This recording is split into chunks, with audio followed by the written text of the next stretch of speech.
이런 지렛대 상황이 토크 돌림힘이 잘 활용되는 예입니다.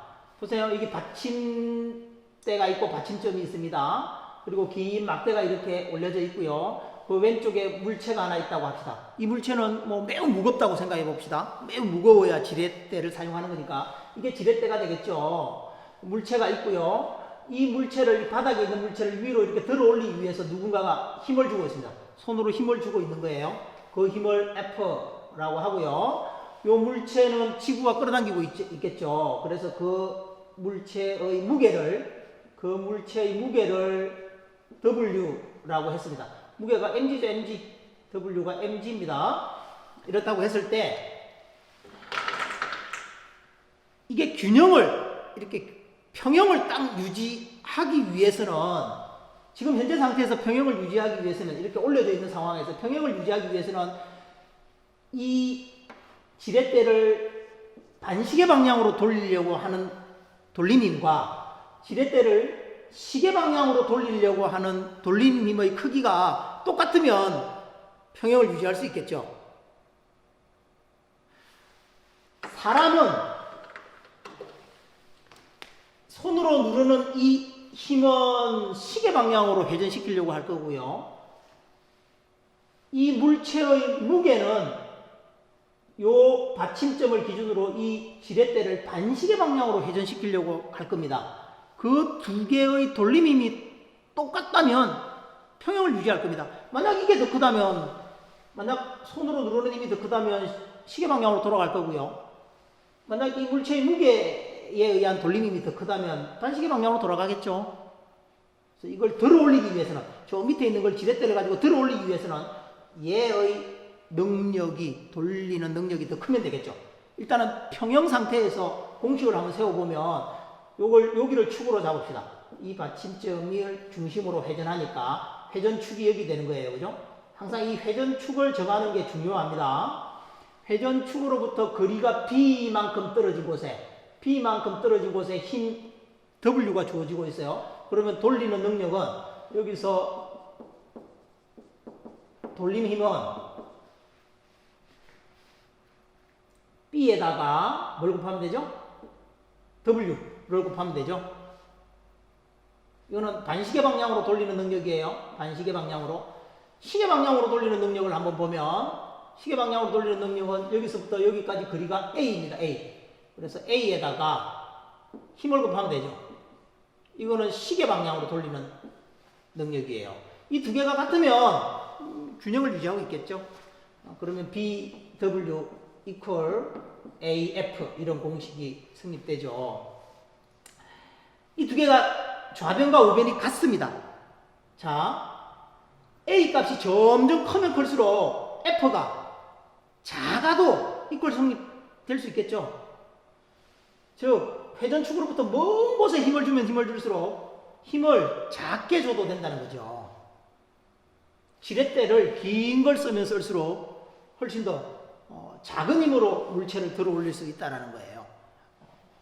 그런 얘기를 할 수 있는 겁니다. 여기서 F는 내가 주어야 할 힘, 내가 저 물체를 들어 올리기 위해서 주어야 할 힘 F를 계산해 보면 A분의 BW라고 할 수 있는 거죠. B는 작고 A는 크면 클수록, B는 작고 A는 크면 클수록 F는 작아지는 거죠. B가 작으면 작을수록 W는 변하지 않는 거니까요. 그죠? 이 무게는 변하지 않는 거니까 B가 작으면 작을수록 F는 작아지고요. A가 크면 클수록 F는 작아지죠. 그래서 이런 상황을 축바퀴라고 얘기를 합니다. 어떤 하나의 축을 중심으로 바퀴 두 개가, 작은 바퀴, 큰 바퀴가 이렇게 결합되어 있는 겁니다.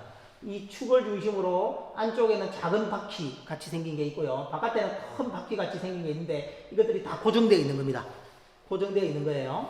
거기에 작은 축에도 실을 매달아서 물체를 매달아 놓고요. 큰 바퀴에도 실을 매달아서 사람이 이렇게 손으로 당기고 있어요. 즉 이 물체를 손으로 이렇게 당기면서 힘을 줘서 이 물체를 들어 올리겠다는 거예요. 그럼 이거 회전해야 되겠죠. 이렇게 들어 올리려면 시계 방향으로 회전할 거예요. 그죠? 이렇게 실이 이렇게 연결되어 있는 거예요. 요거는 저 뒤쪽으로 연결되어 있는 거예요. 뒤쪽으로 연결되어 있어요. 요걸 요쪽에서 바라본 게 이 그림입니다. 여기가 축이고요. 그죠? 여기가 축이겠죠. 가운데가. 그리고 여기에 작은 바퀴가 있고요. 여기 큰 바퀴가 있는 거예요. 작은 바퀴에 물체가 이렇게 매달려 있고요. 큰 바퀴에 실이 매달려서 사람이 F라는 힘으로 당기는 거예요. 이런 경우에 이 물체를 들어 올리기 위해서는 이 물체의 무게는 W겠죠. 이 물체의 무게는 이 축을 반시계 방향으로 돌리려고 하고, 사람이 주는 이 힘은, 손으로 잡아당기는 이 힘은 이 축을 시계 방향으로 돌리려고 해요. 반시계 방향으로 돌리려고 하는 돌림 힘과 시계 방향으로 돌리려고 하는 돌리는 힘의 크기가 같으면 최소한 가만히 있을 수는 있겠죠. 요게 더 크면 점점 올라가겠죠. 빨리 올라가겠죠.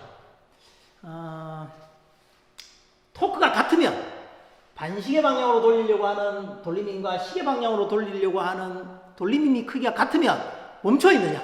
사실 그렇지 않습니다. 멈춰 있을 수도 있어요.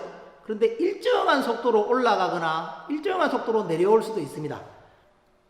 만약 이쪽 돌림힘이 더 크다 그러면 점점 빨라지는 거죠. 이게 빨리 올라가겠죠. 이쪽 돌림힘이 더 크다 그러면 점점 빨리 내려갈 거고요. 다시 돌림힘의 크기가 같으면 정지해 있을 수도 있고요. 처음에 정지해 있었으면 정지해 있겠죠. 그러나 처음에 움직이고 있었으면 계속 그 속도로, 그 속력으로 움직일 거예요. 이렇게 움직일 수도 있고요. 나중에 조금 뒤에 가면 그런 얘기를 좀 할 기회가 있을 거라고 생각합니다. 자, 어쨌든 왼쪽으로 회전시키려고 하는 돌림힘과 오른쪽으로 회전시키려고 하는 돌림힘이 같아야 됩니다. 자, 축으로부터 요 힘이 주어지는 여기까지를 뭐라 그래요? 지뢰의 팔, 요걸 지뢰의 팔이라 그러고 그렇게 얘기하고 팔의 길이라고 얘기를 합니다. 그냥 선생님은 축으로부터 떨어진 거리라고 얘기하겠습니다. 축으로부터 떨어진 거리가 B입니다. B. 요 작은 바퀴의 반지름이 B라는 얘기예요. 그 다음에 이 큰 바퀴의 반지름이 A입니다. 요게 B고 요게 A면, 자, 돌림힘을 한번 계산해보면 축으로부터 떨어진 거리가 B이고요. 힘은 W, 무게 W만큼 작용합니다. W가 mg예요. 이거와 시계 방향으로 돌리려고 하는 힘은 축으로부터 떨어진 거리가 A죠. A에다가 힘 F를 주면 같은 상황이 생기죠. 그죠? 이때 이 물체를 들어 올리기 위해서 내가 주어야 하는 힘은 A분의 BW. 아까 지렛대하고 똑같은 얘기죠. 그죠? 여기 뭐 이쪽에 보면 지렛대하고 똑같은 그림이 그려져 있잖아요. 그죠? 그래서 이런 경우가 축바퀴라고 얘기를 합니다. 바퀴가 바깥 바퀴가 안쪽 바퀴에 비해서 크면 클수록 작은 힘을 줘도 된다. 작은 힘을 줘도 무거운 걸 들어 올릴 수 있는 겁니다. 이런 상황들이 실생활에서도 다양하게 응용될 겁니다. 자, 교과서 18쪽에 보면 물체의 평형 조건이라는 게 있습니다. 선생님이 물리학 원 수준에서 하나 질문해 볼게요. 수평면에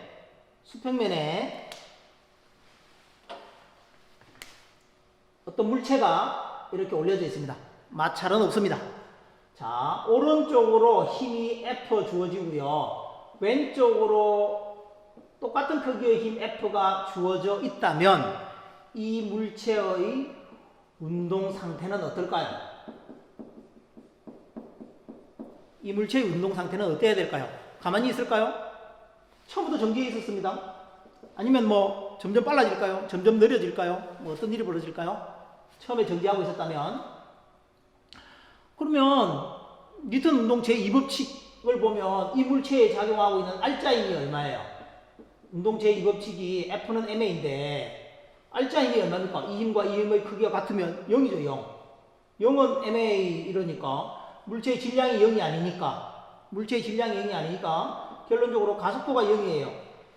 가속도가 0이라는 얘기는 어떤 경우인가요? 가속도가 0인 경우는 가속도는 시간분의 나중속도 빼기 처음속도잖아요.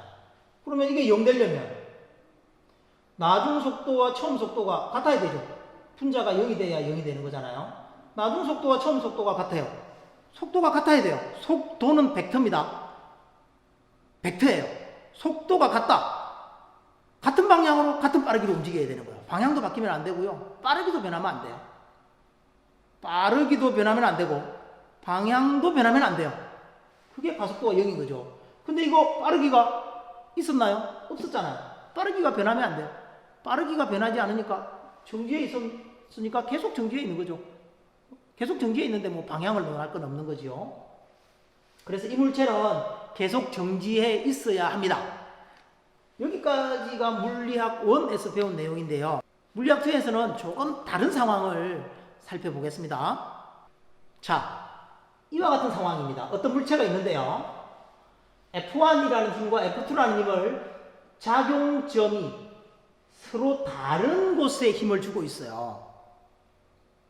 크기가 같습니다. F1과 F2의 크기가 같아요. 그러면 이 물체는 어떻게 될까요? 왼쪽이나 오른쪽으로 움직일까요?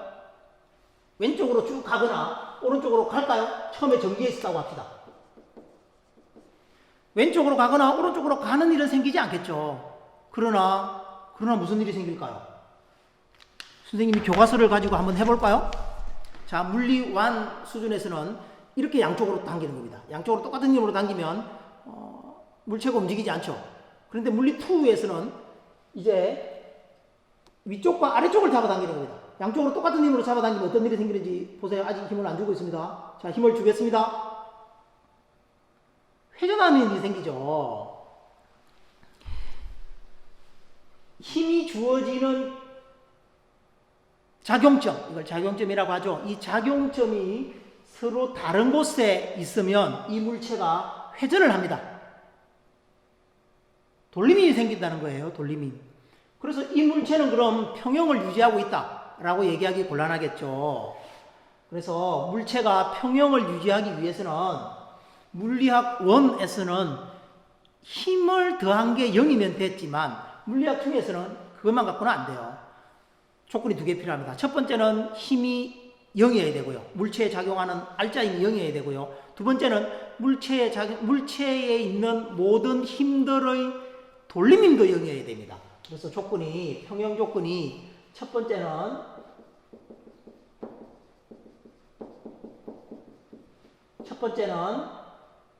힘들의 합이 0이어야 됩니다. 힘들의 합, 수학적 기호로 쓸 수 있겠죠? 시그마, 그죠?